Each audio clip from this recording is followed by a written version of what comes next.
Lutino. Lutino pearl po to. Heavy yung markings niya. Ayan. Tapos yung kasama niya, pearl din po. White face na pearl. And heavy ho. Hanggang ulo ho yung pagka-pearl niya. No? Dito, 1,000 each. 1,000 isa sa mga pearl.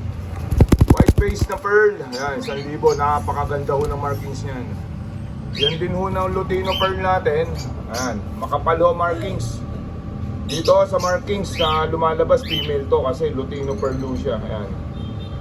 Dito meron tayo sa kabila, 1,000 each ho yan ha, 1,000 each. Dito meron tayong albino. Sa albino ho, 1,000 each din. All white na red eye ho to. Albino kakatail. Ayan, 1,000 each. Red eye na ho yan. Banded pair ho yan, no DNA. Dito meron tayong mga kakatails. Etong kakatail na to, parisan na to, bibigay ko ng 1,500. Ayan, napakaganda ng markings ho niya, no? Pwede lang yan, normal na ano, pero ang markings niya, 5 to 5. 5 yung isang yan. Ayan, normal.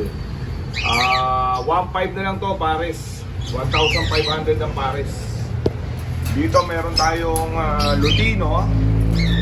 Sa Lutino kakatail, ayan, yung madilawang katawan, sa markings female, yung mas maputi ang katawan yun ng ano. According lang ho sa markings, male and female po sila. Ayan. Wala ho mga DNA ito. Ito, ang pares nito 1,800 lang. Ayan. Pares na po sila, banded pair 1,800. Dito may saddleback tayo na heavy markings. Ayan. Mga saddleback natin, ayan, heavy ho yan. Maganda ho ng markings ang likod niyan. Ayan, oh. Ayan, banded pair din ho to. Bibigay ko rin ho to ng 900 each. Ayan, 900 each ho yan, banded pair na sila. 1,800 ang pares. Saddleback. Ayan, ganda ng markings ng likod, oh. Ito ho, meron tayong pale palo. Sa pale palo ho natin, bibigay na lang ho natin yan ng 600, pares na.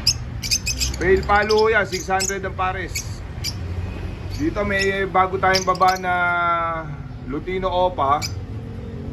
Ungender ho to.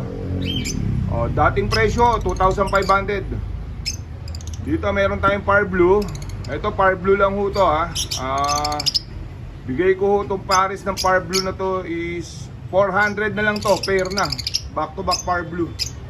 Tapos meron tayong isang Personata. Ayan. Itong Personata na to, bibigay ko ng 400. Ayan, maganda ho ang bib niyan, puting-puti. Dito po may last head tayo. Nabili na ho yung dalawa, tatlo lang ang inanak nila. Ito ho, last head na ng San Cunyur for hand feed. 25 days na po to. So, ibibigay ko na lang po to ng 7,000. Need ko lang hong i-out kagad dahil ililipat ko na ho yung pwesto ng ibon. Yan. Ayan ho yung parents niyan. Last head na ho, last head. 7K. San Cunyur for hand feed, 25 days. Yan. Ito, naka-DNA po itong mga to. Yung pineapple, bibigay ko na lang ho ng 3K yan.